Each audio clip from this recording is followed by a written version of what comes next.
Continuamos hoy nuestro estudio del segundo libro de Crónicas.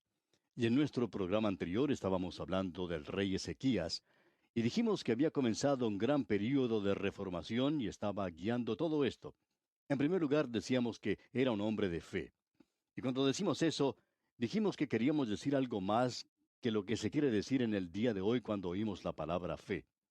En el presente, la fe popular y la fe de la Biblia son dos cosas distintas. Y esto es lo que queremos decir. Mencionamos además que un miembro de cierta secta dijo que había cuatro cosas que uno tenía que hacer para ser salvo. Alguien le preguntó qué es lo que usted piensa que hay que hacer para ser salvo. Ahora no mencionamos las cuatro cosas que él dijo, pero dijimos que una de ellas había sido la fe. La persona que le hizo la pregunta le dijo que no estaba de acuerdo en ninguna manera con esas cuatro cosas. Y esa persona se quedó un poquito sorprendida y dijo, pues ciertamente usted cree en la fe. Yo sé que es así porque predica sobre ella.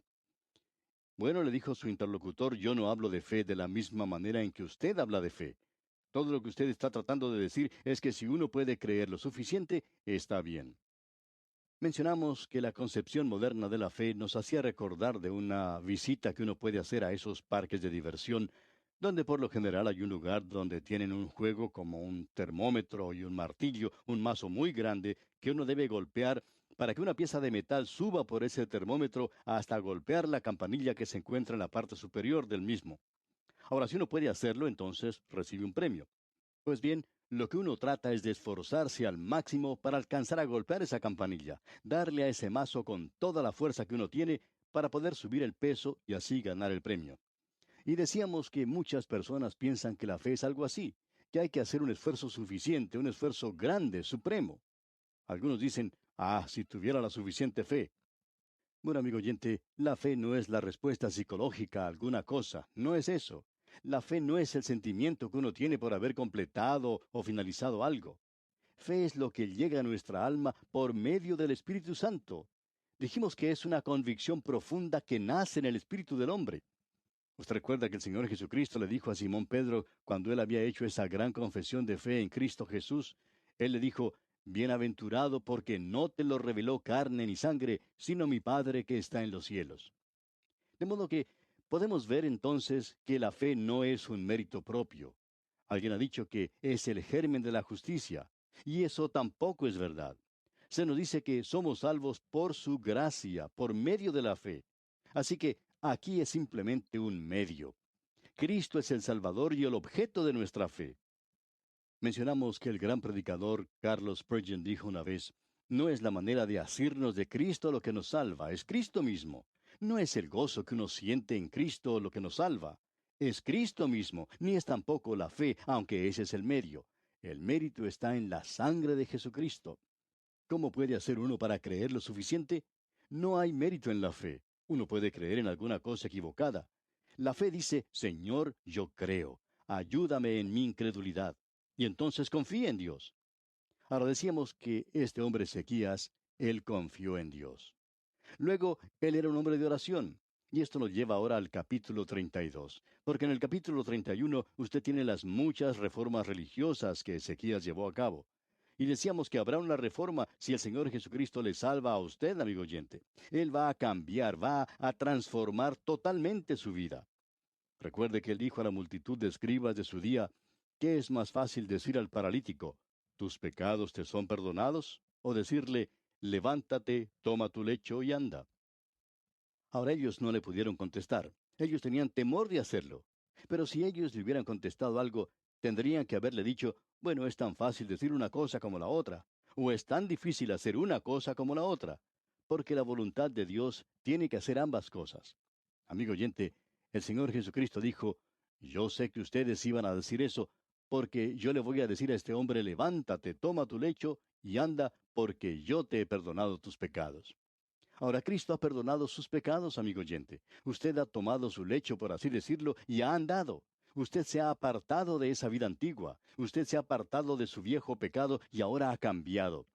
Pero si usted no se ha apartado, todavía está paralizado por el pecado. Este hombre fue una persona de mucha fe en Cristo y eso cambió su vida. Y está cambiando también su reino. Ahora, en el capítulo 32, parece que las tinieblas llegan a este reino. El rey Sennacherib de Asiria llegó nuevamente y los atacó. Él estaba listo para atacar la ciudad misma de Jerusalén y comenzó por aterrorizar a sus habitantes. Eso lo vimos en el libro de Reyes. Él se acercaba a la ciudad y gritaba para que todos lo pudieran oír claramente de que nadie los podía librar de las manos de Sennacherib, que nunca había existido un Dios capaz de librar a alguna nación, y si ellos pensaban que su Dios los iba a librar, pues estaban equivocados. Ahora, ¿qué fue lo que sucedió? Bueno, leamos el versículo 20 de este capítulo 32 del segundo libro de Crónicas. Mas el rey Ezequías y el profeta Isaías, hijo de Amós, oraron por esto y clamaron al cielo. Ahora este hombre es un hombre de oración, un verdadero hombre de oración. Él se acercó a Dios y Dios libró la ciudad. Y no solo eso, sino que se nos dice aquí en el versículo 24, en aquel tiempo Ezequías se enfermó de muerte, y oró a Jehová, quien le respondió y le dio una señal. Ya hemos considerado esto en detalle cuando estábamos estudiando el segundo libro de Reyes. Dios le dijo a Ezequías que él iba a morir, y cuando Isaías vino y le dijo eso, Ezequías se encerró y se puso a orar ante Dios, y Dios añadió 15 años a su vida. Dios escuchó su oración. Y también creemos que Dios sana. Creemos en la sanidad divina y creemos también que es necesario llamar a un médico. Ellos hicieron una masa de higos y la pusieron en su llaga, y con eso sanó. Podría haber sido cáncer, pero cualquiera haya sido la enfermedad, Dios lo sanó y le añadió 15 años a su vida. Y aquí tenemos un caso donde este hombre había vivido su vida, servido a su generación, y encontramos aquí que Dios dirige nuestra atención hacia esto. Él había acumulado muchas riquezas. Usted recuerda que el reino había llegado a ser muy pobre, pero ahora tiene muchas riquezas. Él mostró esto a los embajadores que habían llegado de Babilonia, algo que en realidad él no debió haber hecho. Y eso, por supuesto, eventualmente trajo al rey de Babilonia contra él. No contra él personalmente, sino contra su reino más adelante. Luego se nos dice en los versículos 32 y 33 de este capítulo 32 del segundo libro de Crónicas, los demás hechos de Ezequías y sus misericordias, he aquí todos están escritos en la profecía del profeta Isaías, hijo de Amós, en el libro de los reyes de Judá y de Israel. Y durmió Ezequías con sus padres, y lo sepultaron en el lugar más prominente de los sepulcros de los hijos de David, honrándole en su muerte todo Judá y toda Jerusalén, y reinó en su lugar Manasés, su hijo. Ezequías había sido el mejor rey de todos. Y ahora el peor de todos ellos, su hijo Manasés, llega al trono. Y ya veremos esto más adelante. Queremos que ahora usted note algo que creemos es muy importante. Dios en el día de hoy, en nuestros días, es soberano como lo fue en este asunto del avivamiento. El viento sopla de donde quiere, dijo nuestro Señor Jesucristo, y oyes su sonido, mas ni sabes de dónde viene ni a dónde va. Así es todo aquel que es nacido del Espíritu. Usted, amigo oyente, tiene que reconocer que solo Dios puede enviar un avivamiento. Dios es soberano en esto y también lo es el Espíritu Santo. Dios no es el sirviente ni el muchacho de mandados de nadie que uno pueda llamar para que Él venga inmediatamente. Uno no puede dar órdenes a Dios. Oímos a veces a personas en el día de hoy que dicen a Dios, te ordeno que hagas esto o aquello. Amigo oyente, uno no le puede ordenar a Dios que haga nada. Solo Él es el único que puede enviar un avivamiento. Francamente, recuerde lo que ocurrió en los días de Elías. Aun cuando los profetas de Baal se habían quedado afónicos de tanto gritar, lo habían hecho como fanáticos. Sin embargo, no pudieron hacer caer fuego sobre el sacrificio. Y luego Elías arregla las rocas ordenadamente, también acomoda la leña allí y el sacrificio sobre la leña, y luego derramó agua sobre el holocausto. Y entonces él ora. Él era un hombre con las mismas pasiones y debilidades que nosotros. En otras palabras, él está diciendo aquí al Señor, Señor, todo lo que nosotros podemos hacer es acomodar estas piedras, ponerlas en orden, poner la leña y el sacrificio. Pero tú, Señor, eres el único que tiene que proveer el fuego. Y entonces hay que dejarlo en las manos de Dios. Y Dios respondió en esa oportunidad.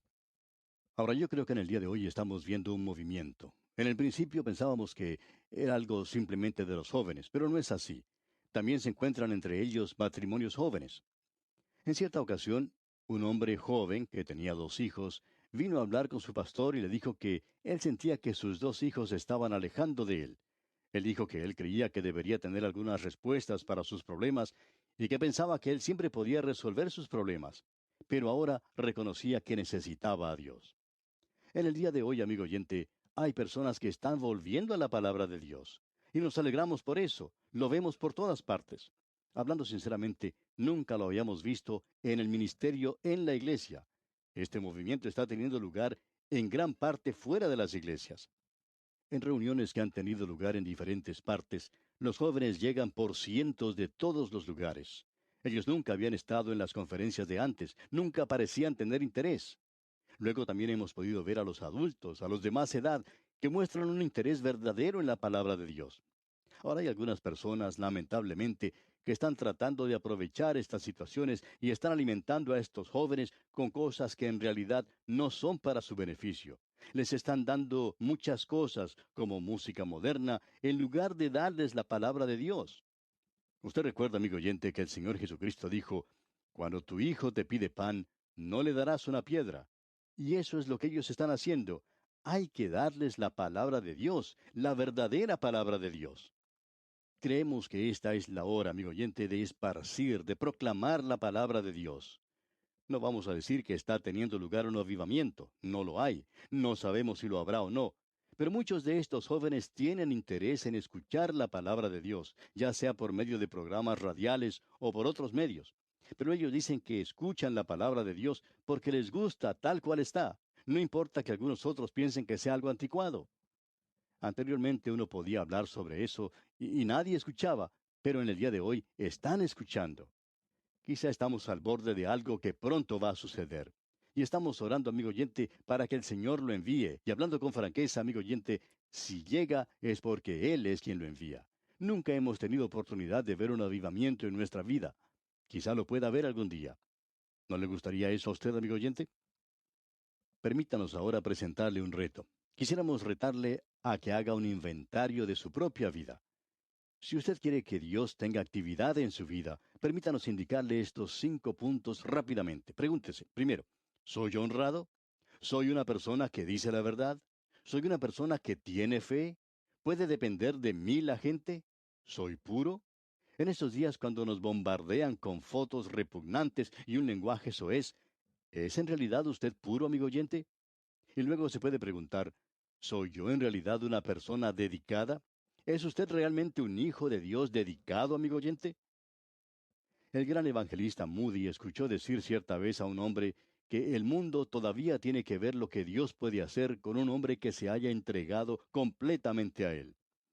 Y Moody dijo entonces, por la gracia de Dios, yo seré ese hombre. Y por lo que a nosotros se refiere y lo que hemos podido ver, Moody fue ese hombre. Pero al final de su vida dijo, yo escuché a Henry Varley decir eso, y puedo decir que el mundo todavía no ha visto lo que Dios puede hacer con un hombre que se haya entregado completamente a Él. Amigo oyente, lancémonos a la corriente y dejemos que el agua de vida fluya en nosotros. Salgamos a esparcir, a proclamar la palabra de Dios, la Santa Biblia. Y así llegamos ahora al capítulo 33 del segundo libro de Crónicas. Nosotros podemos creer que vivimos en días malos, pero vamos a ver un día que se puede comparar con los que estamos viviendo en la actualidad. Hemos estado observando el reinado de Ezequías y el avivamiento que tuvo lugar durante su reino. Como ya hemos dicho, él fue el mejor rey que tuvo la nación después de David, que él fue el que más se pareció a David de todos ellos, y que fue el que más se destacó de todos los reyes. A su muerte, su hijo Manasés llegó al trono.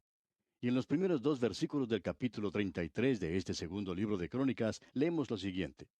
De 12 años era Manasés cuando comenzó a reinar, y 55 años reinó en Jerusalén. Pero hizo lo malo ante los ojos de Jehová, conforme a las abominaciones de las naciones que Jehová había echado de delante de los hijos de Israel.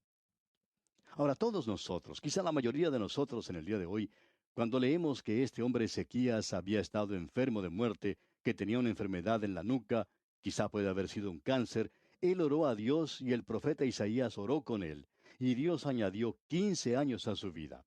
Esa fue una benevolente dispensación de parte de Dios en respuesta a su oración. Pero cuando uno observa esto, ayudado por los sucesos de la historia, no puede menos que preguntarse si eso fue lo mejor que pudo haberse hecho. Ya hemos señalado esto anteriormente. Por ejemplo, fue durante ese período, después que Dios añadió 15 años a la vida de Ezequías, que él mostró imprudentemente la riqueza de su reino a los embajadores de Babilonia, que dicho sea de paso, más tarde abrió las puertas para que Nabucodonosor entrara y se apoderara de la ciudad, porque él sabía dónde estaba el oro guardado y lo tomó por la fuerza. Lo que Ezequías hizo en esa ocasión, pues, fue algo muy imprudente. Y ya hablaremos de eso con mayores detalles cuando lleguemos al libro de Isaías, porque Isaías pasa bastante tiempo considerando esta situación, la cual no se menciona mucho aquí en este segundo libro de Crónicas. Luego vemos que ocurrió algo más. Usted notará que aquí en este versículo primero dice que Manasés tenía 12 años cuando comenzó a reinar. Dios había agregado 15 años a la vida de Ezequías, de modo que Manasés había nacido durante ese período. Ahora Manasés fue el peor rey que vivió. Creemos que Manasés, en ese período en que él se había alejado tanto de Dios y en el que Dios tuvo que intervenir, se había ido a tal extremo que lo hizo a él el peor de todos los reyes. Así que tenemos una cosa bastante extraña, y es que ante nosotros se nos presenta el mejor rey que había tenido Israel, que había guiado a la nación a un avivamiento, y es Ezequías. Luego llega su hijo al trono, y es el más malo de todos. Ahora, ¿cómo puede explicarse uno esto? Vamos a contarle un secreto. No lo vamos a explicar porque no sabemos cómo hacerlo, amigo oyente. Porque alrededor nuestro estamos viendo en estos días cosas que pasan que en realidad no podemos explicar. Y eso es lo que queremos decir. Llega a nuestra atención periódicamente y en especial ahora por medio de este ministerio radial, algunos padres que son muy buenos creyentes. En realidad ellos son muy buenos, muy destacados. Luego ellos tienen un hijo o una hija, muchas veces es la hija, a veces son ambos, que se convierten en los peores hijos rebeldes que se puede encontrar. La mayoría de ellos proviene de hogares que nunca han tenido respeto ni interés en Dios. Estos jóvenes han podido ver a padres materialistas que estaban peleando todo el día, buscando divorcios, viviendo únicamente para ellos mismos de una manera egoísta. Ellos se rebelaron contra eso y se fueron de sus hogares. Y eso lo podemos entender. Pero las excepciones a esa regla son las que no podemos comprender. ¿Por qué es que en un hermoso hogar cristiano, donde hay un hijo o una hija, de pronto uno de ellos huye de su hogar y se transforma en uno de los peores rebeldes? Bueno, creemos que hay dos cosas que podemos decir. Reconocemos que son un poco débiles. Pero la primera de ellas es que estos jóvenes han sido influenciados por los otros jóvenes que les rodean. Porque todos los jóvenes atraviesan un período en el que creen que sus padres son bastante ignorantes, que ellos no saben nada ni se preocupan por lo que ellos son. Hay muchos jóvenes que van a la universidad y casi les da vergüenza regresar a su hogar y conversar con aquellos que están en su casa, porque esos familiares no saben tanto como ellos. Y ese es un período por el que toda la juventud pasa alguna vez. Un joven contaba que cuando él había ido a la universidad, pensaba que su padre, a quien él llamaba mi viejo, no sabía nada en absoluto, y que él, que era un estudiante, era en cambio una persona muy inteligente y que sabía mucho. Luego, cuando se graduó de sus estudios, comenzó su tarea en el ministerio y comenzó a enfrentar problemas y se dio cuenta que tenía que hacer frente a situaciones bastante difíciles. Y luego dice, usted sabe, mi papá, a pesar del hecho que era bastante ignorante, había hecho una buena vida y proveía abundantemente para todo lo que hacía falta. Tenía un hogar muy hermoso. Este joven dice que no podía entender cómo lo había hecho, pero que parecía que su padre, cuando él tenía oportunidad de visitarlo, había aprendido mucho en los últimos años. Y llegaba por fin a la conclusión de que su padre siempre había sido una persona muy inteligente.